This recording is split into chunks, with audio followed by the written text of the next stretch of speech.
Hello and welcome to our webinar, sponsored by Area One Security. I'm your moderator, Katie Bavoso with the Channel Company. The fallout of the COVID-19 pandemic revealed cracks in the global workforce's cybersecurity barriers. A recorded 1,001 data breaches occurred last year, exposing more than 155 million records. A major reason for this is complex security systems and lack of in-house experts.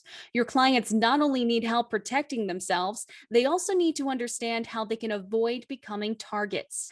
Joining me today to discuss this further is Area One Security's President and CEO, Patrick Sweeney, and Chief Revenue Officer, Steve Pataki. Welcome to both of you. Thanks so much for being here. Let's jump right in and get started with segment one, cyber attacks, not if, but when. So first question in this segment, gentlemen, what are the most common threats targeting the SMB market today, and why are they so prevalent?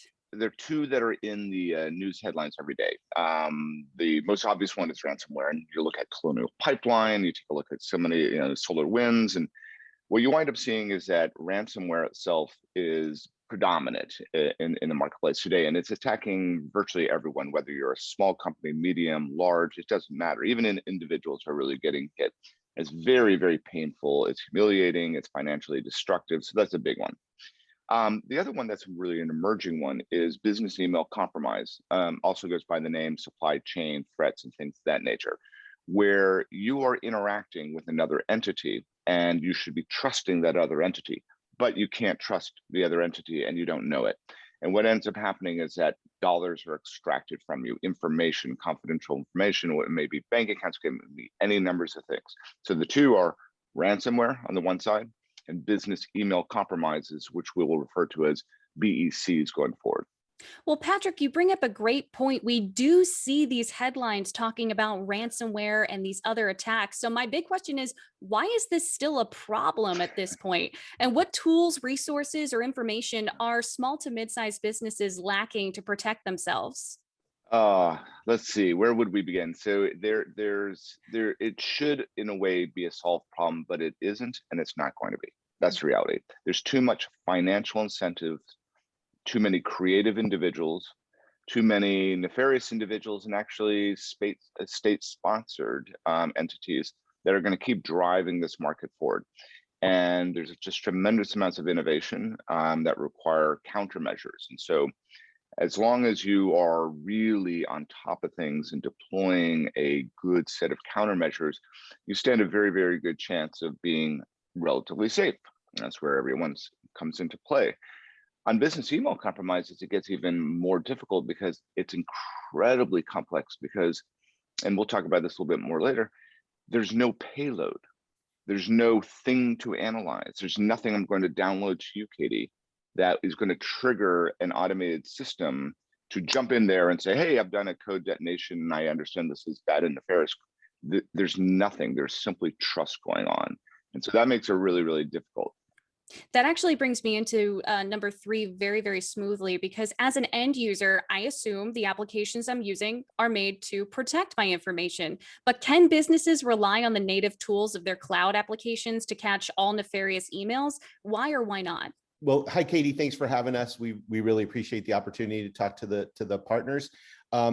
Yeah, I think what's happening is more and more customers are understanding that cloud native applications, while providing so much benefit, there is certain lack of security controls, and even where those security controls exist, they don't fully do the job.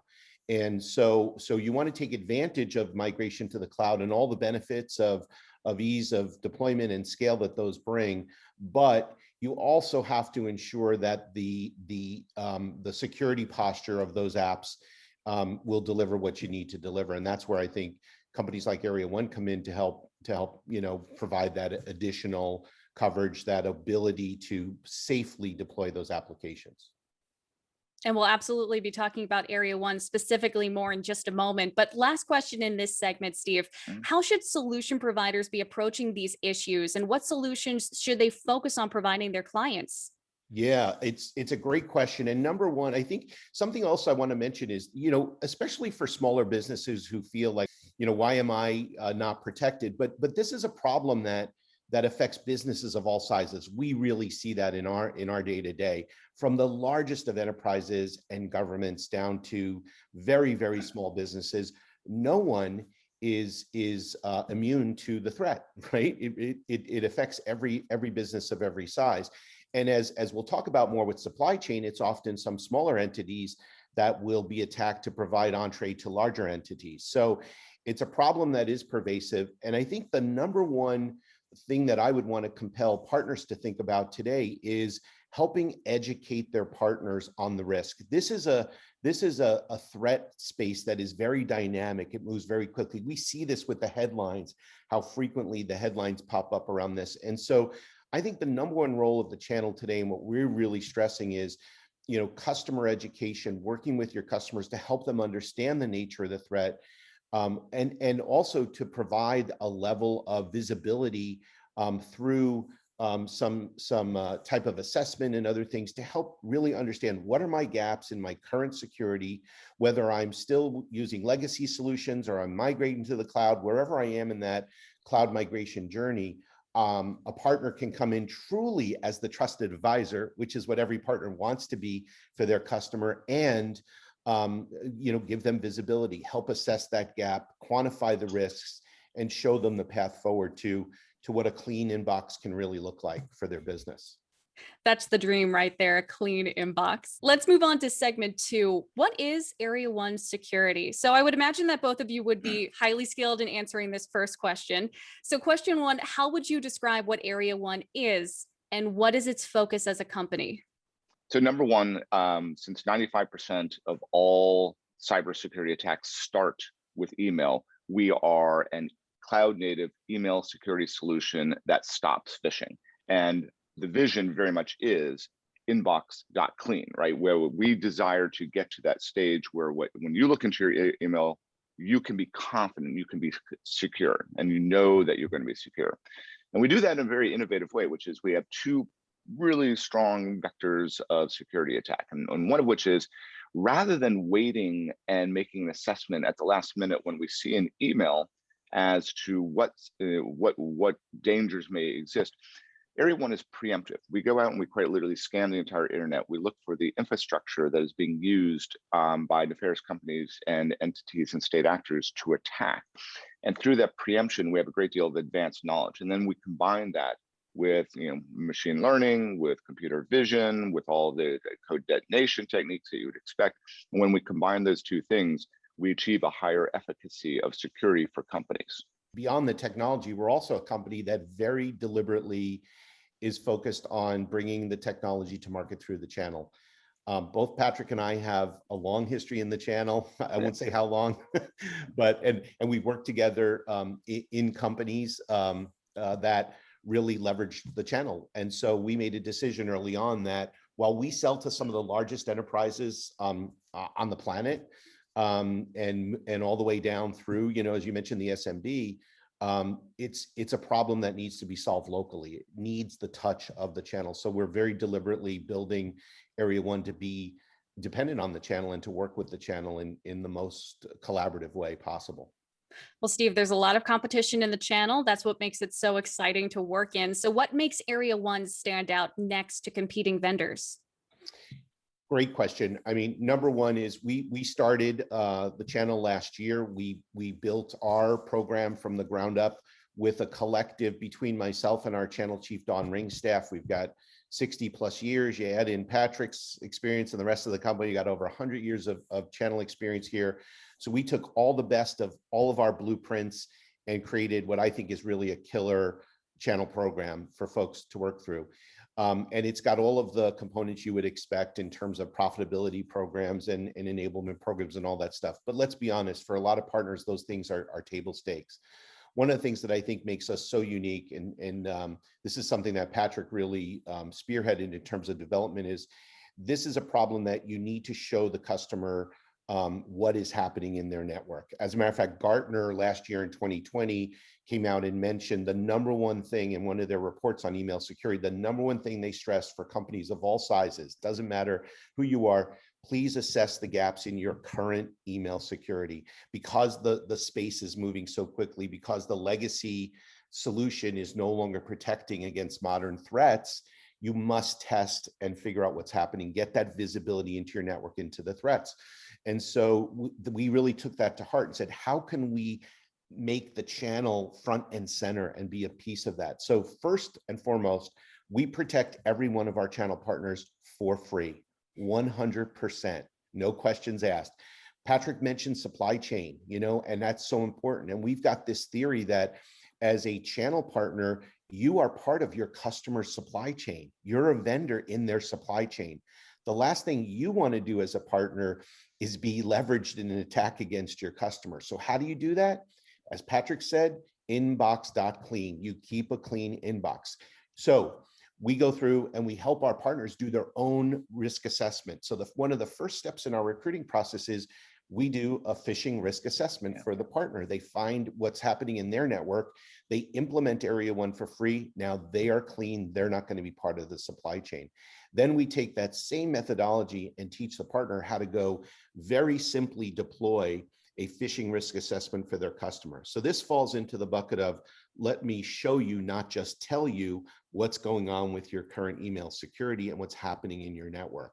And the ability for a partner to leverage that, co-brand that with us, and literally stand up an assessment within a 5-minute deployment scenario for their customer is really kind of a breakthrough concept. And lots of companies do, what they'll call a proof of concept, but this is because we're fully 100% cloud native, we can do it so easily and so quickly. And within literally minutes of turning that on, they can start to show their customers what's getting through their current defenses. It's a really powerful approach. And I know, Patrick, this is something that you really helped us, create in terms of a channel enablement concept. When we've always worked with their channel partners in the past, one thing you have to do as a vendor is recognize that when you do R&D, when you do development and do work, you're not just developing a product for end users.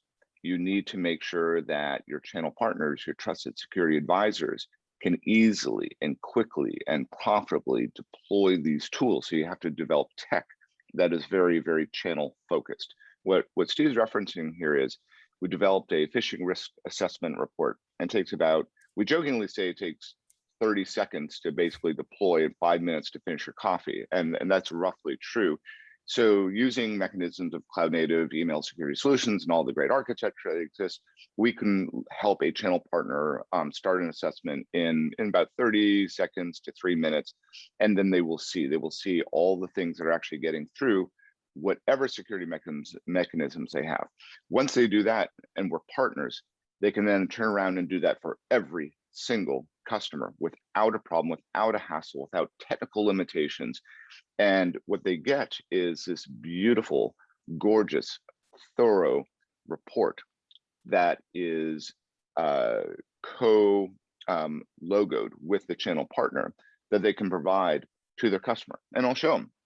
I don't care what security you have in place. If you've got any of the major competitors in there, or none of the major competitors in there, or the cloud service providers, it'll show you everything that's getting through. The ransomware, the malware, the BECs, all that will be just articulated, shown exactly what's coming through. That gives the trusted security advisor the ability to go back and say, here's the problem that you face, here's the solution that I can bring to you, which makes it very elegant and very strong for our channel partners. Let's go into number 3 in this segment. And Steve, you were mentioning this before. You say partners need to, quote, take themselves out of the supply chain. What exactly does that mean? And why is it so critical to their client security? To be really specific, what we're talking about is removing yourself from the supply chain risk. Obviously, they want to remain in the supply chain. That's their whole business, right?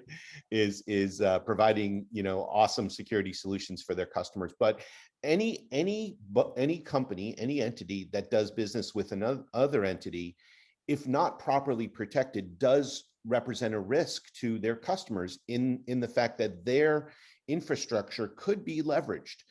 There could be some credentials from somebody in accounts payable at the partner, or whomever, or anybody in the partner is at risk of this, have their credentials harvested so that a threat actor could be imitating them to their customer. But this is what we're talking about. If you as a channel partner are fully protected in the way that Area 1 protects, so that you can predict against a BEC, a payload less type of attack, then you really are not going to be part of that supply chain risk for your customers.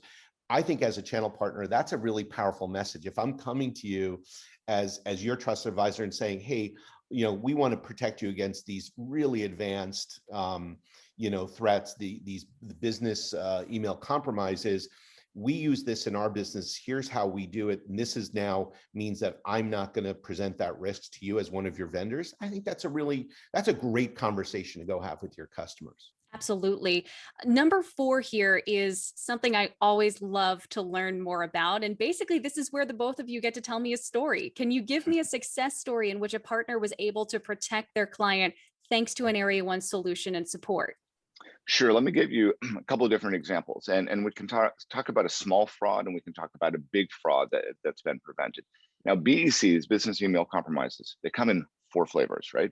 So you have really easy ones that are not really that dangerous, but you hear a lot about a display name spoof, and some person within your company seemingly is asking you for some money or gift cards. Those are relatively easy to stop.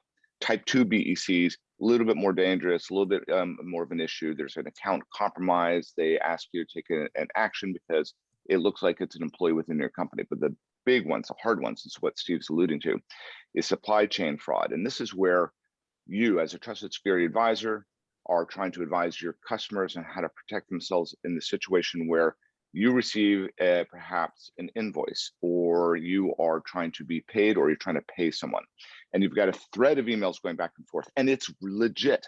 It is with the person you think you were talking to. It could be me and you, Katie, and we're going back and forth, and I'm emailing with you, and it's all great. And at the exact moment of of value, so to speak, where maybe I'm sending you, here is the invoice, and you're providing me the bank number to actually send the money to, there'll be an insertion from a nefarious third party, and it'll change the bank account number. And so when you go and you pay the wrong bank, and that bank is never giving that money back because it's not within a border that we can control. And so these are very, very tough. And this is what Steve said. These are payloadless. There's nothing there. There's no malware, ransomware. This is just something happening. So what we've been able to do in one circumstance for very recently was a CFO had come on board to a company. Someone had changed the bank account number of which his direct deposit was supposed to go into, and there was supposed to be a payment that was going to basically make his first paychecks go to the wrong bank account. That is something we were able to identify via sentiment analysis through our relationship graphs, and so we were able to stop that. On the other side of the scale, we were able to stop a major airline from paying $24.7 million of a gas payment for a fuel payment to a nefarious actor who had compromised the account and had changed the destination bank account that was going to be paid. And we stopped that. This year alone, we have stopped over $1.5 billion of business email compromise transfers alone. And that represents, according to the FBI, about a third of the entire world BEC reported threats already. So we're very much the major player in this side of supply chain management fraud prevention. Yeah, it's really phenomenal when you see the results of this. And as Patrick described some of those customers, Katie, imagine those are all live customers, actual customers of Area 1, where we work with partners. Imagine now when a partner goes in and sets up that phishing risk assessment we talked about, and you stop a BEC during the phishing risk assessment. This happens all the time. It's why so many companies change the name from proof of concept to proof of value, implying, hey, we're going to show you value. Nothing shows value more in an assessment than stopping a fraudulent payment. I mean, you really are. That's like us putting our money where our mouth is, and so very, very powerful approach for our partners. You say money where your mouth is, and over $1 billion worth is a lot of money. So that is incredibly impressive, gentlemen. Wow. Let's move into segment 3 and keep right on going. This segment is called Area 1 and Your Business. Question one in this segment: what kinds of partners is Area One looking to partner with, and what industries do your existing partners typically serve? We did mention a few of them there, Patrick. You gave me some great examples, but overall, what kinds of partners and who are they working with? So for partners, obviously, we're looking, well, we are actively recruiting, first of all across North America. Where we see incredible response from the channel. We're looking for partners that have a passion like we do for the mission of security. We believe it is a mission to protect your customers the way we're talking about it. We are looking for folks that have a security solution practice, so they understand how important security is.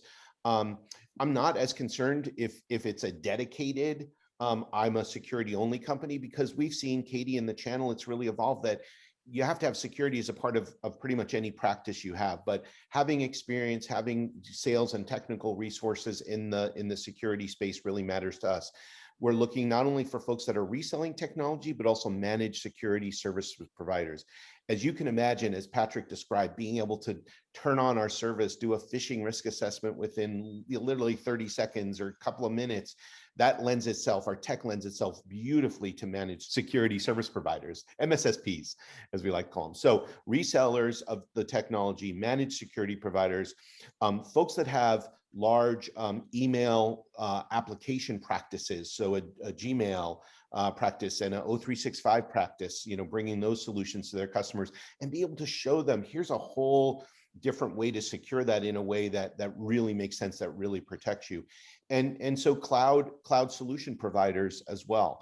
Those are the folks that we're seeing now really migrating towards our technology, understanding the value of it in their practice and seeing how it fills a gap, fills a genuine gap. The other trait that I see pretty consistently with the partners that have come on board with us are folks that look for kind of these major shifts in the market. We call it the Monte Carlo moment. It's like in the race when all the cars go into the curve together and somebody hits the gas and accelerates out of the curve and takes the lead. And we think it's a great analogy for what's happening in this space. You're talking about Patrick and Valley, I think at least a $10 billion market, Patrick, for this security, for this type of security solutions, that's going through this massive change. So I'm always urging partners to think about their solution set and how do they, come out of the curve here, out of this massive shift away from legacy solutions to modern cloud native solutions, and how do they build that into their practice? So folks that relate to that, understand, see the value in understanding, investigating new technology. Those are the folks that are really thriving in our program. So I'll take the second part of that, and Steve articulated this just right, which is there's a shift. There's a sea change, a mega change going on in the industry today. And that is, if you are deploying security and you haven't recognized that Microsoft and Google have changed the world in terms of email and other infrastructure and business apps, you got to recognize that, right? It's happened. We all know that. But a lot of the security solutions that people have deployed are not of the same architecture. They're not cloud native, infinitely scalable cloud-based infrastructures. And there's only a couple of solutions in the world that are from a security perspective. And obviously Area One is one of them. So that is a first important fundamental view, which is make sure that you're aligning yourselves with that type of company that's got a channel program that is also structured appropriately. Two, security is very horizontal in nature.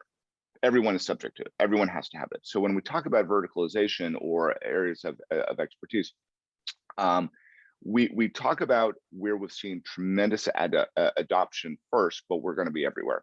We've seen huge adoption from really big banks and high security focused organizations. That's where we cut our teeth. Our founders are from the National Security Agency. The very first major huge deployments that we've done are with the biggest banks. And so part of the value you see in that is you want to be able to go with a vendor that's been proven at the top. We also provide personal security, email security services to some of the 3-letter acronym agencies. And so we've got a lot of credibility. But beyond that, we've done pharmaceutical, we've done medical, we've done education, we've done food supply, we've done shipping, you can imagine just about everyone. And today, Area One is actually the largest cloud native email security solution provider by number of mailboxes protected in the world. And so we will continue to be very broad. And the solution, it's what's awesome about what I see with our partners is it scales up and it scales down. Yeah. So often, you've seen companies that are like cut their teeth, as Patrick said, in the enterprise, but they have trouble scaling down. This is fully cloud native. Like Patrick said, we can deploy one individual, not our focus, but and to the really small, high value company, all the way up through mid market. As a matter of fact, our field structure, Katie, that work with our partners, we have folks dedicated to enterprise. We have folks dedicated to the mid market, right? Really the sweet spot for so many of the channel partners. So we've resourced it along those lines to make sure that the partners themselves can capitalize on those opportunities. And Steve, by the way, even when we say enterprise and mid-market, we get a channel partner involved in every single one of our transactions, irrespective, right? So this is something that you and I learned a long time ago. When you're channel loyal, you get channel loyal, which means that you really drive it. And you basically say every single deal should have a partner, and you work really hard to do that. And every single call, if we've sourced an opportunity, we start this conversation. If there's anyone at a line, it's like, who's the partner? Who have you talked to? Who do they trust? Do they need an introduction to a partner? And we go through the whole mechanism to try to make sure that they get a trusted security advisor involved. And Katie, that is why I work at Area One, because when the CEO can articulate the value of the channel that way, this is a company you want to work for. If you're really going to be the company that's the channel company, you have to say that, you have to walk that talk. Yeah. So well, let's continue to talk that talk, actually, because customers could have infrastructures made up of solutions from multiple vendors. So how do Area One solutions fit into existing environments? The beauty of what Area One does is that it makes it a no compromise situation, no matter what the deployment physical infrastructure that is at the customer's location, we can fit in. And that's partly because we're cloud native. And so there's a little bit of technical jargon, but just to be specific, we can operate as the MX. So we can be the MX record, right? So we're going to see all the traffic first. We could be a connector, which means someone else can be the MX, and we're going to take the next pass at the filtering. Or we can operate in journaling mode, which is a standard, functionality that you see in the cloud suppliers. A bag of tricks, so to speak. We can operate in API mode. We can operate in BCC. And what that means with all those things is it matters not. Whatever infrastructure is there, whatever security solutions there, whatever technical solutions are there, we simply can fit in. When we go and we talk to a customer or talk to a channel partner, it is what's going to work for you. You don't need to work for us. We work for you. We will fit into your environment through any of those mechanisms. And that makes it very easy, very transparent, non-interfering, non-compromise based. The other point on this, Katie, which I like to stress to partners is, this is not a new technology opportunity where you have to go in and forklift upgrade your customers. I know this from being in the channel for so long, with different solutions. Hey, we've got the newest, latest, greatest, take it and go replace everything you sold to your customer previously, right? Like, hey, that was the last 2 years, that was the hot solution. Here's the new. No, this is, as Patrick said, by design, we work in a multitude of ways that allows a partner to offer the best possible security posture to their customer. So you've got a legacy system and you're just starting your migration to maybe cloud native, you're not ready, no problem. We can protect that. We can stop the really bad stuff from coming through. And even in those cases where something else, sits in front of us, you want Area One to be the, to be the final step that stops what our product guy calls the live bullets, from coming through.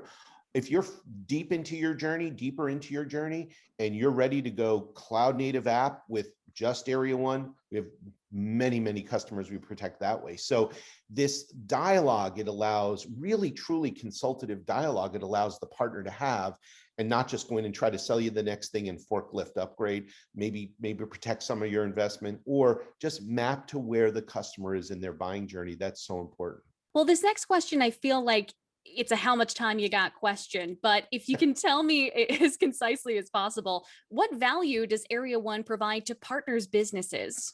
Number one is we talked about this. This is a $10 billion plus market opportunity that is happening in real time. I mean, this is not just hype and jive. This is really happening. Customers, because of the nature of the application, the email application migrating to cloud, the security is happening around that. So number one, you have to take the time to understand and look and understand what you can do for your customers. How do I add value to your customers? I always say the power is in the ability to go have a new and differentiated conversation with your customer. That's number one. We protect you. We keep you out of the supply chain as a security vendor. That's critically important, we believe. And then you really are able to add value to your customers, whether it starts with that basic assessment we talked about to show what's really happening, all the way through an ease deployment, doesn't involve forklifting to capture a new market opportunity. I think that's what smart, progressive partners are looking for. Yeah, I think we do a couple of things, which is one, we are, like I said, we are the highest efficacy email security company there is, and through that, reputation is preserved. That's really number one. Number two, we do it easily, very easily, which means that we don't create a cost problem or a truck roll problem or a constant phone support problem for our partners. They have a very smooth type of relationship. Three, we communicate that value visually, right? Which is we provide a great deal of information via the reporting mechanisms, via the PRA, phishing risk assessment report, and through other tools and ways that we communicate the value. So we protect, we make it easy, and we demonstrate it. Fantastic. Moving right along, what support does Area One provide partners? I'd like to think we built from day one a world-class, channel program and infrastructure around it, Katie.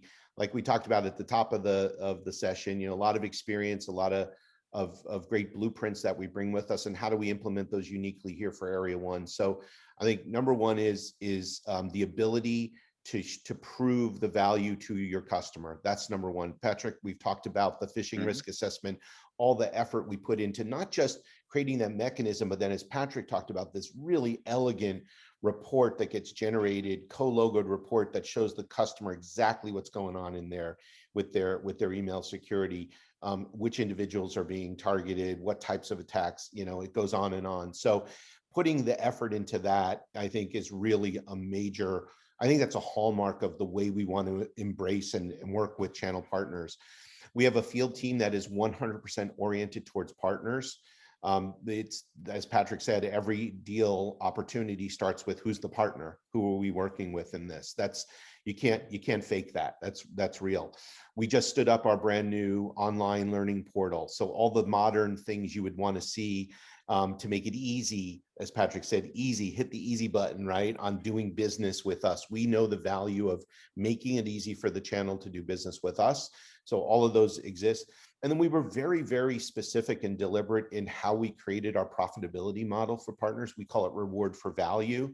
That ensures the partner that adds the most value to that opportunity enjoys the greatest financial reward. So I'd like to think we tick all the boxes, whether it's about partner profitability, certainly our technology and the value of the solution, the ease of doing business with, the enablement, the incentives, all of those things. We had the opportunity, we had the luxury to sit there and design those in the best possible way before we launched. Yeah. And then from there, it comes down to the people that you work with inside of our company. Do we know the channel? Do we understand what makes partners tick? How do they make money? What's important to them? And can our field work with them in a really productive and respectful way? And I think we check all those boxes. And what other incentives do you provide to new partners? This is the part where anybody watching that's been on the fence, you get to kind of push them over the edge this time. One thing that we do, for example, is we do like to get the original founders together along with the executive team. When we bring on partners, we get on the phone and we talk about our business, and we talk about your business, and we talk about, truly what the partner is all about. We talk about customers and inside stories and nuances about business and security, and we try to develop a relationship that is not just transactional, but it is consultative on an ongoing basis. And then, Steve, the other thing we tend to talk a lot about is we need to be very real about winning hearts and minds, which means that building that relationship, it's not even just that there's one meeting, that there is an ongoing set of opportunities to get on, talk about what's going on at the very deepest levels of security to help educate our partners, because that makes them better and more valuable to their customers. The more that they understand what's really going on, what is the real telemetry data telling us, what's the stuff you can't even print in the papers. Give us an idea of what's going on. We will provide a higher level of engagement that is going to be very beneficial for the channel partners, both on the sales and marketing as well as on the technical side of the relationship. Fantastic. Gentlemen, thank you both so much for your time today. That brings us to the end of our webinar. And of course, thank you at home for joining us. I'm Katie Bavoso. Thanks for watching.